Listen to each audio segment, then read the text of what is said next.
نحمده ونصلي على رسوله الكريم أما بعد فأعوذ بالله من الشيطان الرجيم بسم الله الرحمن الرحيم من كان يرجو لقاء الله فإن أجل الله لآت وهو السميع العليم ومن جاهد فإنما يجاهد لنفسه إن الله لغني عن العالمين والذين آمنوا وعملوا الصالحات لنكفرن عنهم سيئاتهم ولنجزينهم أحسن الذي كانوا يعملون ووصينا الإنسان بوالديه حسنا وإن جاهداك لتشرك بي ما ليس لك به علم فلا تطعهما إلي مرجعكم فأنبئكم بما كنتم تعملون۔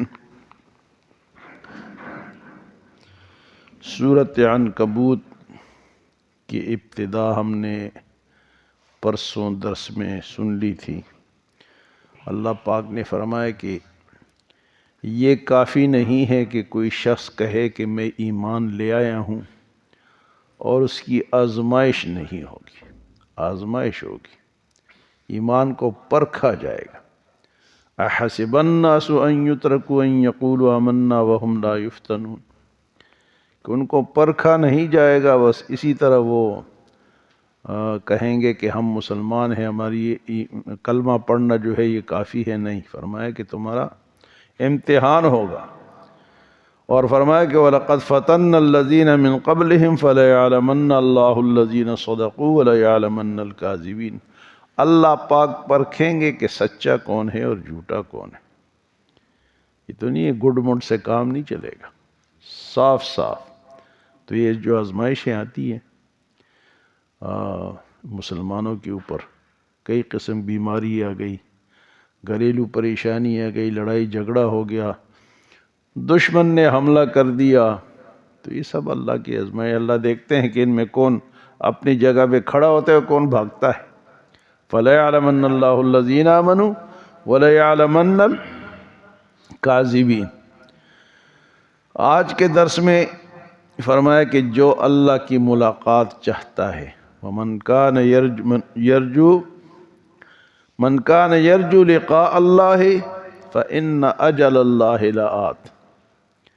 جو اللہ کی ملاقات چاہتا ہے، اس کو شوق ہے کہ میں اللہ سے ملوں، تو وہ وقت آئے گا، ایک دن وہ آ جائے گا۔ من کان یرجو لقاء اللہ فإن اجل اللہ لآت۔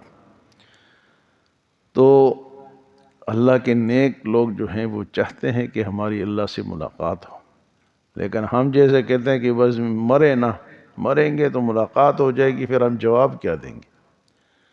بھئی ملاقات کے لیے تو آخرت میں جانا پڑے گا نا، مرنا پڑے گا۔ تو اللہ کی ملاقات، اللہ کے نیک لوگ جو ہیں، اللہ کے ولی ہیں، بزرگان دین جو ہیں، وہ تو خوش ہوتے تھے کہ اللہ کی ملاقات کب ہو۔ من کان یرجو لقاء اللہ فإن اجل اللہ لآت وَهُوَ السَّمِيعُ الْعَلِيمُ، اور وہ سننے والا ہے اور جاننے والا ہے۔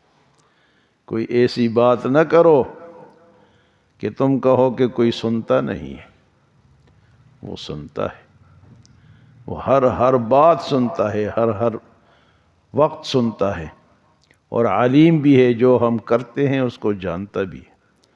وَهُوَ السَّمِيعُ الْعَلِيمُ، یہ اللہ کی دو صفات ایسی ہیں کہ وہ ہر ایک کی سنتا ہے، ہر وقت سنتا ہے، اس کو جو بھی پکارتا ہے اس کو سنتا ہے، کوئی بری بات کرتا ہے اس کو بھی سنتا ہے، اور عالم بھی ہے، وہ جانتا بھی ہے کہ کس کے دل میں کیا پڑا ہے۔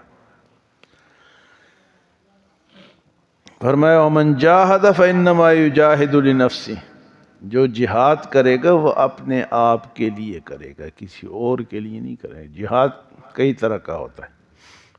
ایک جہاد ہے اپنے نفس کے خلاف، نفس کہتا ہے کہ نماز نہ پڑھو، عیاشی کرو، مزے کرو، نہیں، وہ مجاہد کہتا ہے میں تیری بات نہیں مانوں گا، میں تیری بات نہیں مانوں گا۔ یہ جہاد ہے، نفس کے خلاف بھی جہاد ہے، معاشرے میں گند پھیل رہا ہے اس کے خلاف بھی جہاد ہے، اور سب سے بڑا جہاد وہ ہے کہ اعلاء کلمت اللہ، اللہ کے نام کو بلند، جس طرح آج کل فلسطینی کر رہے ہیں کہ اپنی جانیں دے رہے ہیں لیکن کہتے ہیں اللہ کا نام بلند۔ تو جہاد زبان سے بھی ہوتا ہے، اب زبان سے بھی سمجھا سکتے ہیں لوگوں کو، اپنے آپ کو بھی، قلم سے بھی ہوتا ہے، لکھ کر لوگوں کی اصلاح کرو، یہ بھی جہاد ہے، اور دعوت دے کے یہ بھی جہاد ہے، اپنے نفس کے خلاف بھی جہاد ہے، جابر بادشاہ کے سامنے کلمہ حق کہنا یہ بھی جہاد ہے، اور کافروں کے خلاف لڑنا یہ سب سے اونچا جہاد ہے۔ من جاہد، ہاں جس نے جہاد کیا اس کا فائدہ اسی کو پہنچے گا۔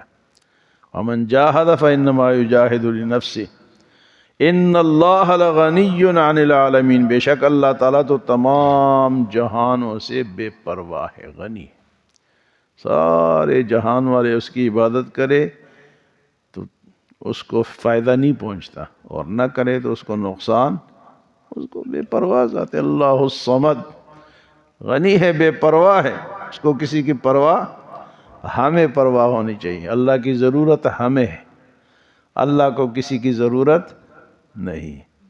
ان اللہ لغنی عن العالمین، تمام جہانوں سے وہ بے پرواہ ہے، یہ نہیں کہ کسی ایک آدمی سے، جہانوں میں جو کچھ ہوتا ہے، تو جو کریں گے اچھائی اس کو فائدہ اپنا پہنچے گا، جو نہیں کرے گا تو اللہ کو کوئی نقصان نہیں دے سکتا۔ فرمایا والذین آمنوا وعملوا الصالحات، وہ لوگ جو ایمان لائے اور نیک عمل کیے، لنکفرن عنہم سیئاتہم، اللہ ان کے گناہوں کو مٹا دے گا۔ نیک عمل سے گناہ مٹتے بھی ہیں، جو چھوٹے گناہ ہیں نا، وہ آپ نے نماز پڑھ لی، کئی گناہ مٹ گئے، وضو سے مٹ گئے، مسجد میں آنے سے، قدم اٹھانے سے مٹ گئے، لیکن شرطیں وہی 3 ہیں جو میں نے آپ کو پہلے بھی بتائی ہیں کہ کسی بھی عمل کے مقبول ہونے کے لیے 3 شرطیں ہیں۔ پہلی شرط یہ ہے کہ وہ مسلمان ہو، ایمان والا ہو، بے ایمان آدمی، کافر آدمی ساری زندگی لگا رہے اس کو فائدہ نہیں ہے، ایمان۔ دوسری بات یاد ہے آپ کو؟ اخلاص، ماشاءاللہ۔ اخلاص کا مطلب ہے کہ وہ کام اللہ کے لیے، اللہ کی رضا کے لیے، اس میں کوئی دکھاوا، ایمان، اخلاص، اور تیسری چیز ہے جی سنت رسول صلی اللہ علیہ وسلم۔ سنت کے خلاف کام کرو گے، ساری رات لگے رہو گے، سارا دن لگے رہو گے، گھومتے رہو گے، پھرتے رہو گے، جلوسیں نکالو گے، جو سنت کے خلاف ہے تو وہ قبول نہیں۔ سٹمپ حضور صلی اللہ علیہ وسلم کی سٹمپ اس کے اوپر مہر ہو، یہ کام حضور نے کیا ہے۔ یہ 3 شرطیں ہیں کسی بھی نیک عمل کے قبول ہونے کے لیے، کیا ہے جی؟ ایمان، اخلاص اور سنت۔ فرمایا والذین آمنوا وعملوا الصالحات، وہ لوگ جو ایمان لائے نیک عمل، لنکفرن عنہم سیئاتہم، ہم ان کے گناہوں کو مٹا دیں گے، ولنجزینہم احسن الذی کانوا یعملون، اور اس نیک عمل کے ہم انہیں جزا بھی دیں گے، اجر بھی دیں گے، گناہ بھی ختم ہوں گے اور اجر بھی ملے گا۔ پھر اللہ پاک فرماتے ہیں وَوَصَّيْنَا الْإِنسَانَ بِوَالِدَيْهِ حُسْنًا، ہم نے انسان کو والدین کے ساتھ نیک سلوک کرنے کا حکم دیا۔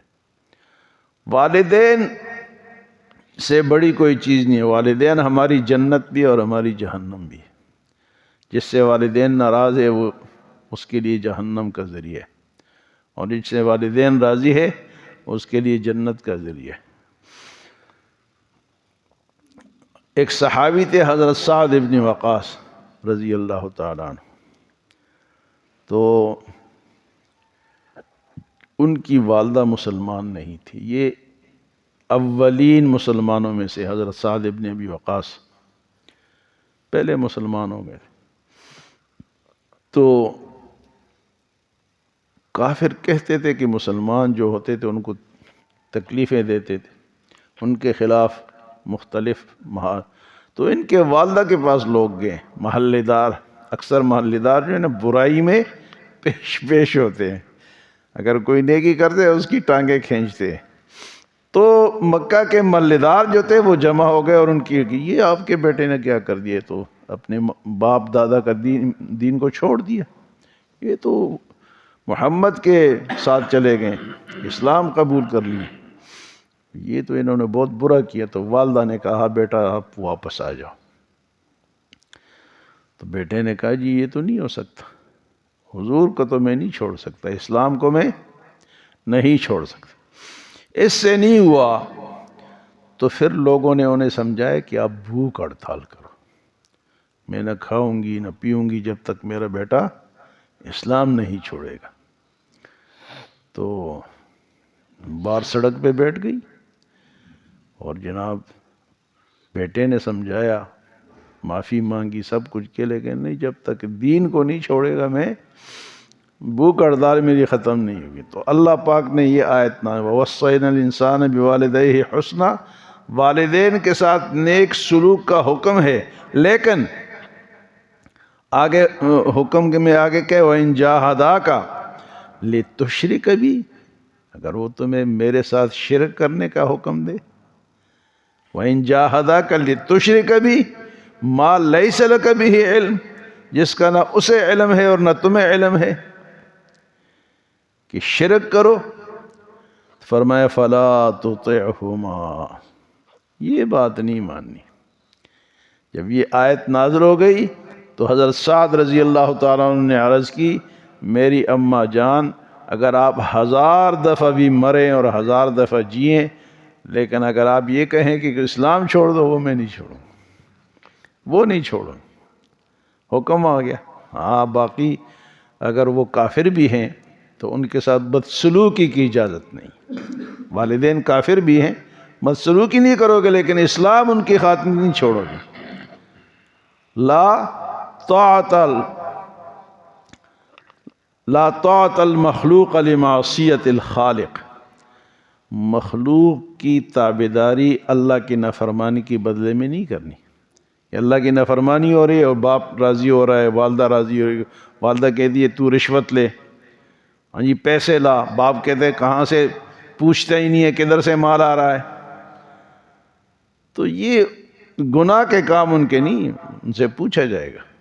لیکن اگر وہ کہیں کہ آپ اسلام چھوڑ دو، داڑھی نہ رکھو، بیوی سے بدسلوکی کرو، بیوی کو طلاق دے دو، غلط باتیں بتائیں گے تو وہ نہیں ماننی۔ ہاں باقی ہر طرح کے ان کی اکرام کرنا ہے، ان کی خدمت کرنی ہے، ان کے سامنے اونچا بولنا بھی نہیں، اف کہتے ہیں، قرآن نے کہا کہ اف بھی نہیں کہنا۔ لیکن اب یہ کتنا بڑا واقعہ ہے کہ صحابی کو والدہ کہتی ہے کہ اللہ کو چھوڑ دے گا، کہ اللہ کو نہیں چھوڑ، جو یہ اللہ کا حکم ہے کہ وَإِن جَاهَدَاكَ لِتُشْرِكَ بِي مَا لَيْسَ لَكَ بِهِ علم، جس کا انہیں علم نہیں، فَلَا تُطِعْهُمَا، یہ بات نہیں مانی۔ إِلَيَّ مَرْجِعُكُمْ فَأُنَبِّئُكُم بِمَا كُنتُمْ تَعْمَلُونَ، تم سب نے میرے طرف آنا ہے۔ إِلَيَّ مَرْجِعُكُمْ، سب نے کس کے طرف جانا ہے جی؟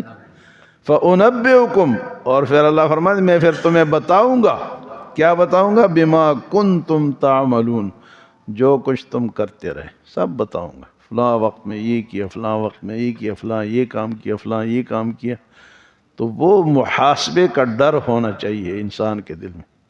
اللہ فرماتے ہیں کہ آؤ گے میرے پاس، کوئی اور راستہ نہیں ہے، کہیں اور جا سکتے ہیں جی؟ کوئی ایسا ملک ہے کہ جہاں ہم اللہ سے چھپ جائیں؟